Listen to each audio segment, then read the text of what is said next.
Cabe a mim esse último voto na qualidade de presidente e eu vou procurar também ser sucinto, tendo em vista que eu imaginava que colheríamos o voto do ministro Barroso em outra oportunidade. Fiz aqui inúmeras anotações, tenho um voto extenso, mas vou apenas, digamos assim, me limitar a alguns aspectos que aqui foram suscitados. No primeiro plano, sobre o aspecto interdisciplinar, eu gostaria de, digamos assim, aderir à preocupação que o ministro Marco Aurélio se referiu e também agora o ministro Luiz Roberto Barroso, quando aduz que essa decisão não terá efeito sistêmico, para esclarecer de maneira muito simples que essa decisão ela não derrui a Operação Lava Jato. É apenas uma decisão referente aos casos específicos a que ela se refere. Esse é um esclarecimento que o ministro Marco Aurélio procurou fazer e que agora o ministro Barroso também acaba de destacar a inexistência de efeito sistêmico em relação a essa decisão. Foi uma incompetência declarada no caso concreto. Por outro lado, tanto o ministro Marco Aurélio quanto o ministro Alexandre de Moraes, eles destacaram que se trata de uma incompetência territorial. Como eles sabiam, essa incompetência territorial ela é relativa e ela se prorroga, porque é uma incompetência que se estabelece porque o réu é sujeito da lide e sujeito à lide, ou seja, deve-se litigar em relação ao réu no melhor lugar em que ele possa se defender. Essa é a ratio essência da competência territorial. Muito embora a competência territorial seja relativa, evidentemente que, por vezes, ela pode carrear algum prejuízo.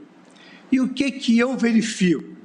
Em todos os casos em que se decreta nulidade, há uma regra básica, qual seja, não se decreta a nulidade quando não há prejuízo. E ontem eu aqui verifiquei, através de uma leitura do eminente relator, a quem eu peço vênia para trazer, digamos assim, esses argumentos adversos, que a defesa ela se desincumbiu da sua tarefa à saciedade, apresentando quase que uma centena de peças processuais.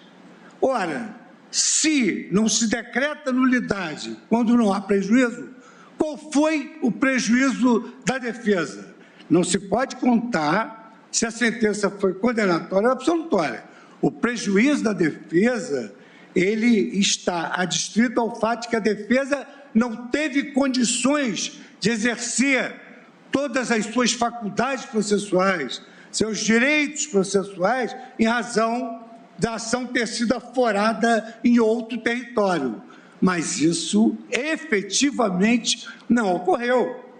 Gerou mesmo uma certa comoção o fato de que o eminente advogado aqui presente se desincumbiu de forma absolutamente extraordinária, porque ofereceu não só petições do Brasil, como também alhures. Foi às cortes internacionais, aduzir exatamente, segundo a sua visão, o que estava, evidentemente, por trás desse processo. Por outro lado, também me chamou a atenção esse reclamo que o ministro Marco Aurélio destacou, no sentido que se promoveu um verdadeiro retrocesso, depois de anos de um processo tramitando no Supremo Tribunal Federal.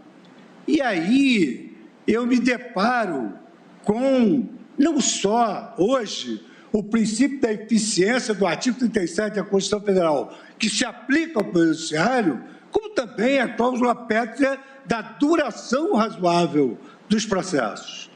Então, na verdade, uma ideia ilusória que a duração razoável dos processos não interessa aos réus, também interessa aos réus, quando eles pretendem se ver desvencilhar da acusação penal rapidamente.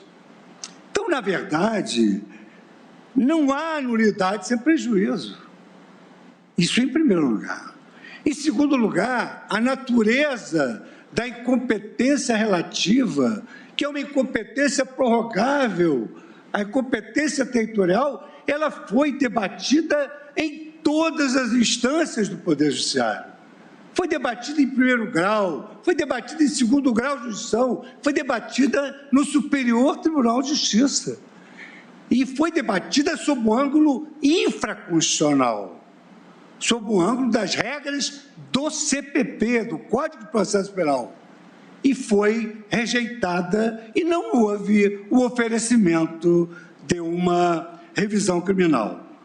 Por outro lado, hoje, o que se preconiza para o processo, que não é um fim em si mesmo, mas é um instrumento de realização do direito material, o que se preconiza é que, quando se dá a incompetência do juízo, faz-se a translatio iudice, ou seja, passa-se para o juiz competente e esse juiz competente, simplesmente, ele pode ratificar todos os atos praticados pelo suposto juiz incompetente.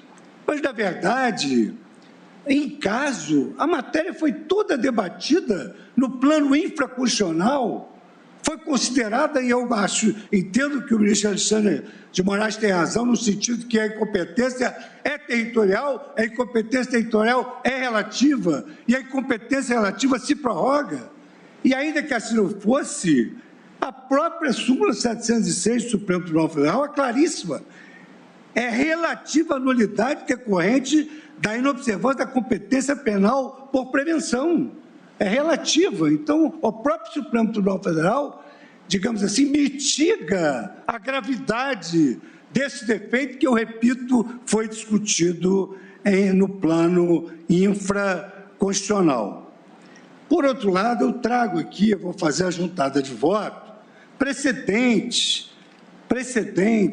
do próprio Supremo Tribunal Federal, dizendo que, em caso de incompetência relativa, não se anulam esses atos decisórios, não são anuláveis os atos decisórios. E o próprio juízo, que se desloca a competência, pode chegar à conclusão que todos os atos estão perfeitos, inclusive o próprio pronunciamento final dele, juízo supostamente incompetente. E eu trago precedentes de toda a corte, e trago aqui, inclusive, trechos de acordos que nós debatemos e que agora houve essa mudança de foco que eu respeito com a devida vênia. De sorte que eu, analisando todos esses aspectos, me sentindo em estado a votar agora de forma sumária, na medida em que a presidência também tem outros compromissos, eu também queria só falar uma última palavra sobre a legitimidade do Ministério Público, que é uma oportunidade que nós temos de fixar um entendimento em razão de outros processos que advirão. A Constituição Federal, ela estabeleceu que o Ministério Público exerce uma função essencial à prestação da justiça. E, por outro lado, admite a integração do processo penal através das regras do processo civil. E já sob a égide do Código de 73, o Ministério Público, pelo artigo 499, parágrafo 2º, que é repisado agora pelo artigo 996, pode recorrer tanto quando atua como parte, como quando atua como fiscal da lei. Porque como é que nós vamos interditar o recurso do Ministério Público como fiscal da lei se pela Constituição Federal ele fiscaliza o cumprimento da ordem jurídica. Isso seria efetivamente uma contradição in terminis. E, por fim, para não deixar escapar alguns dos argumentos aqui utilizados, eu verifico que, como disse o ministro Marco Aurélio, nós estamos julgando o habeas corpus. E essa aferição ou não da conexão probatória é extremamente complexa. Então, é absolutamente inviável o oferecimento de um habeas corpus para analisar fatos e provas e verificar se há ou não conexão probatória. Há inúmeros habeas corpus no sentido de que essa matéria é absolutamente impassível de ser apreciada em sede de habeas corpus.